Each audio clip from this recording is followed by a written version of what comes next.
Now I have got some slightly older plants that were young last year that I have potted up, and this is an example of one of those. This is a basic zonal. It's called Annie Grace actually. It's come over from the Ken Diamond stable, but I have potted this up into a 6 just really to see how it might grow, because there's a lot of good breaks on the base, and I'm just experimenting really to see if I might be able to get something off here to show this year. If I do, I do. If I don't, I don't. It doesn't really matter, but that's been freshly potted up into a show standard 6-inch pot, so we'll have to see on that one.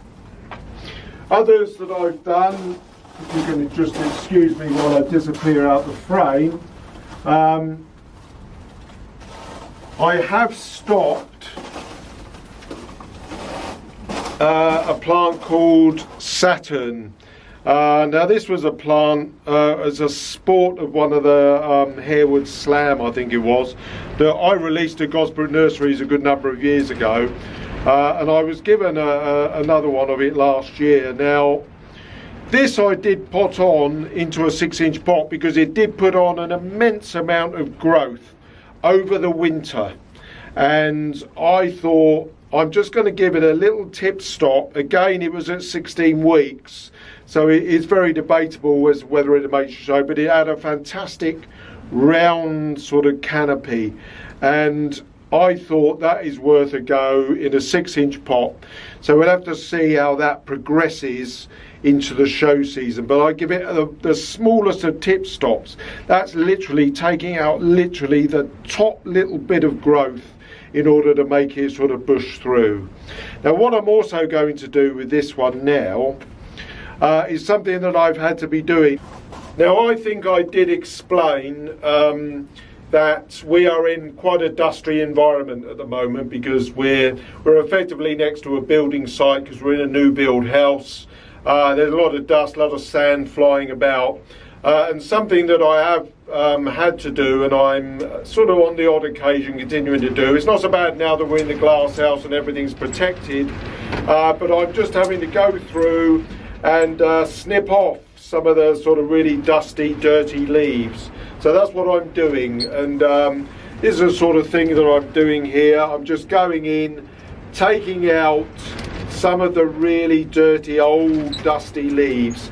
Now what this is also doing is also allowing light to get down into the centre of the plant, which will encourage, you know, lots of dense growth around that sort of deep centre area, which at this time of year doesn't get a lot of light into it.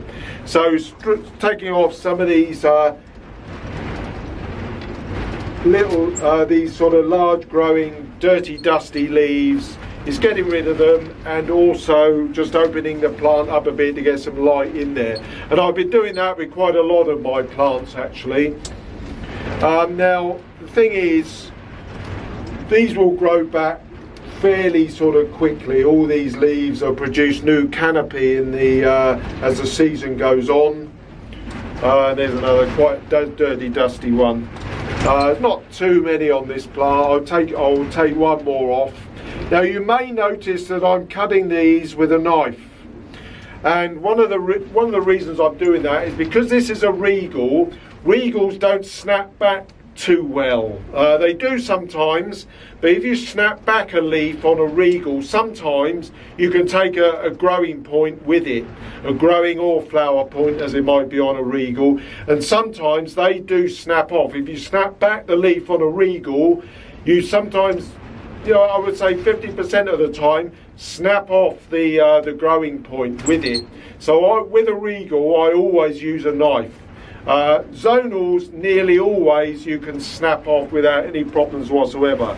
I've got an example here actually. There's a dirty dusty leaf, and I would just snap that back. There is a growing tip there, and that's no problem at all. Zonals, you can get away with it. Don't have any problems with zonals at all, but regals, if you snap back the leaves on a regal, you will often break off the growing or flower point that's coming out just above the that leaf node there. So be very careful of that. And you know, sort of have a think about whether it's worth doing. Certainly in a plant that I want to show, I would never ever snap back the leaves on a regal. I always just cut them off with a knife. So that's a little point to remember. Okay, well, it's very good to see you all again. Remember to click subscribe if you like what you see with my videos, and I'll hopefully be back again very, very soon with more hints and tips about what you should be doing with your pelargoniums. In the meantime, good growing.